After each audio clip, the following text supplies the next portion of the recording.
Hello folks, I'm Andy Meehan, your next congressman from Pennsylvania District 1. I'm a private businessman and a concerned citizen. I'm here today at the country home of William Penn, just a stone's throw from the largest combined trash dump in our nation. Over the last 40 years, both political parties, due to neglect, greed, or both, have tied their political power to the purse strings of the trash industry. These establishment political operatives and their lawyer enablers have profited from the importation of trash from nearly a dozen states into our community. We've been alerted through various studies of significant health issues and poor air quality attributed to the mountains of trash that have been piled up and then covered up in our backyard. During the last election cycle, we were alerted to the hazardous materials coming into our community, including asbestos, radioactive materials, and toxic soils. Since Brian Fitzpatrick, a member of the Hazardous Materials Subcommittee in the House and co-chair of the Congressional Cancer Caucus, has been made aware of and remains silent on this significant problem, I feel it is my duty to raise attention to the health problems facing Lower Bucks County and to ask the questions that need to be answered. Join me now on a short journey through Bucks County and time.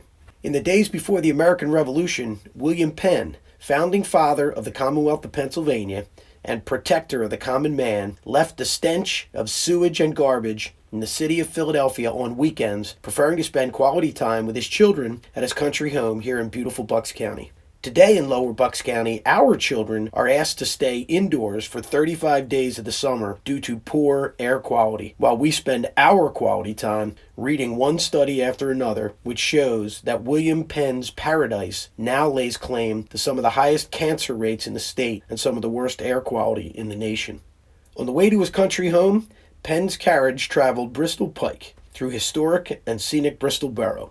People were few and far between, especially close to his destination. Today, we have a population of nearly 300,000 living in the shadows of these mountains of trash, including nearly 60,000 school students. International epidemiology studies show that serious health risks exist within 9 kilometers of municipal dumps like these.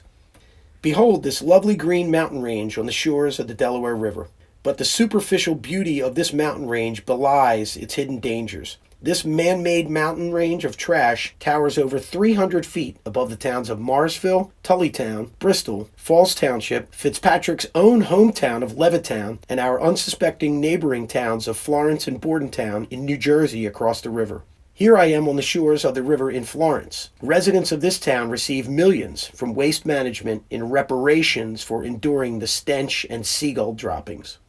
Resuming our trip along the range, we see the infrastructure put in place to harvest hazardous methane from the Tullytown landfill. Methane is the natural byproduct of decomposing trash. Raw, unburned methane is 84 times more potent than CO2 in warming the atmosphere. Methane, when burned, throws off 25% of the CO2 of coal, making it a good source of generating electricity. Exelon operated an electricity generating plant near this site, which was closed down in 2019. So now, the methane that was being captured, burned, and converted into electricity is now just being burned. Instead of electricity being generated, heat and CO2 in large quantities are generated, resulting in poor air quality.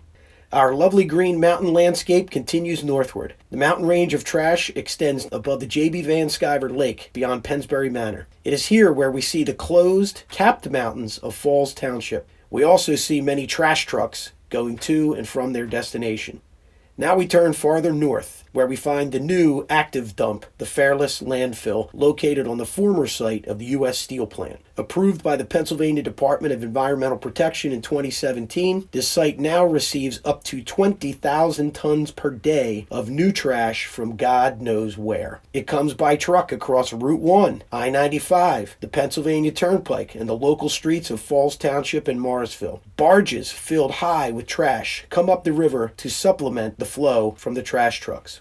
The Wheelabrator incinerator is also located on this road. This incinerator has been identified as a source for up to 31% of Bucks County's air pollutants. At this point, we depart the mountains of trash in Lower Bucks County and relocate to the rural rocky hills of Upper Bucks at the Rock Hill Quarry. The Rock Hill Quarry contains naturally occurring asbestos, which, when disturbed, can be a hazard to those in the immediate vicinity. The recent closing of this quarry in response to the concerns of the local people, supported by scientific evidence, was the right thing to do. The end result shows what can be done when people coalesce around a clearly noble and worthy cause for the benefit of the local people directly affected by the hazard. Congressman Fitzpatrick supported the closure of the quarry and went so far as to call for a federal, EPA-appointed independent geologist to study the dangers of the asbestos in the Rock Hill Quarry, and for this, the congressman is to be commended. Whew! So now we return to the trash dump in Lower Bucks County. My original question at the start of this journey that demands an answer from Congressman Brian Fitzpatrick. Why hasn't Congressman Brian Fitzpatrick demanded an epidemiology report and an environmental impact study of the lower end of Bucks County, just as he did for the Rock Hill Quarry? Are the people of lower Bucks County any less deserving of clean air and protection from future trash vultures circling lower Bucks like Elcon? The irrefutable evidence of increased rates of cancer and poor air quality below Route 1 demands answers that only these studies can confirm or deny. You congressmen have been made aware of the hazards of the dump firsthand, in person. I know that you have toured this area, yet you have not done a thing about it. Ladies and gentlemen, as your next congressman from Pennsylvania District 1, I will call for the studies that are needed to safeguard the health and safety of the residents of the lower end of Bucks County. I'm Andy Meehan, and I approve this message.